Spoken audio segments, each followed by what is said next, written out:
Hey everyone, so today I'm in the office as you can see, not out in the woods or anything like that, but I did a video yesterday in International Falls, Minnesota, where I went to Voyageurs National Park, our one and only national park here in Minnesota. So anyway, that's coming, but I was there yesterday, I want to tell a story. That when I was there, it reminded me of a story. So if you haven't checked it out yet, I wrote a book called From Turmoil to Triumph. It's been out for about a year now, and you can find it at AntoneHempstock.com. But there's a story I didn't think of till yesterday that I would have probably put in the book.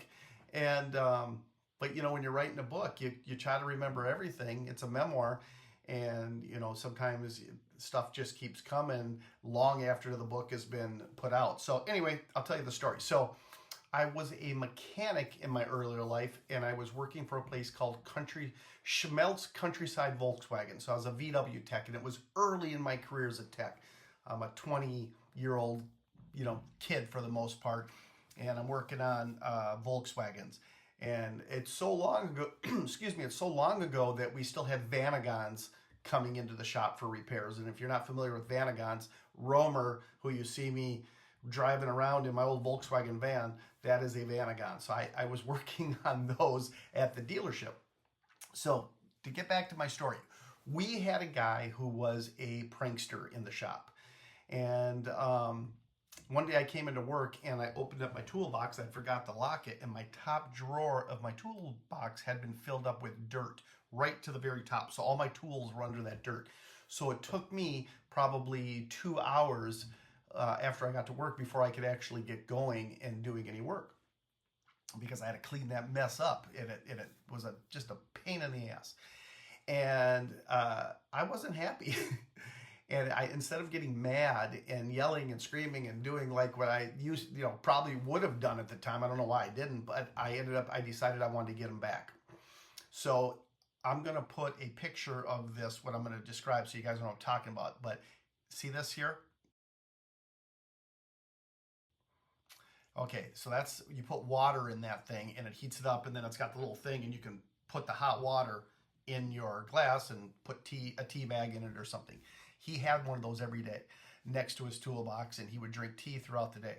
So one day I got there earlier than he did, and I filled that thing up because he already had it filled up with water from the day before. I filled it up with hot dogs, put a bunch of hot dogs in his tea water. And I went off and did my thing. I was wrenching and stuff and doing my thing while those hot dogs were over there warming up. So about 11 o'clock came around. I started walking around the shop, and I'm passing out buns. And I had the ketchup and mustard. And I said, "Come on, guys, free hot dogs." And everybody looked at me like, "Really? What? Where's this at? Let's go." And we walked over to his bay. That's what we called each other's work areas. It was your bay.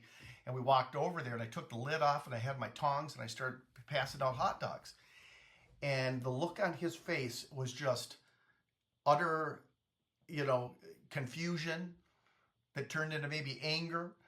Well, it definitely turned into anger, because then he started yelling at me because he'd been drinking that water all morning.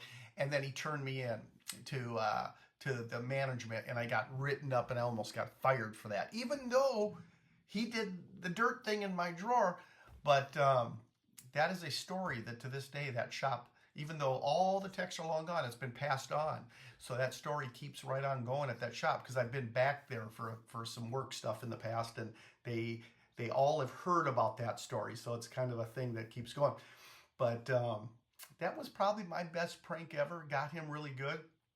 And he could give it out, but we found out that day he couldn't take it.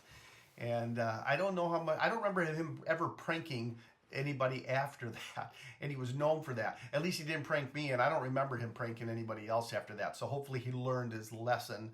And I ended up quitting that job. Our manager was a dink, and anyway, yeah, that's another story. But anyway, guys, that's my one story. I wish I would have made it in my book. I just didn't think about it. The famous hot dog prank. We'll see you guys in the next video. Take care.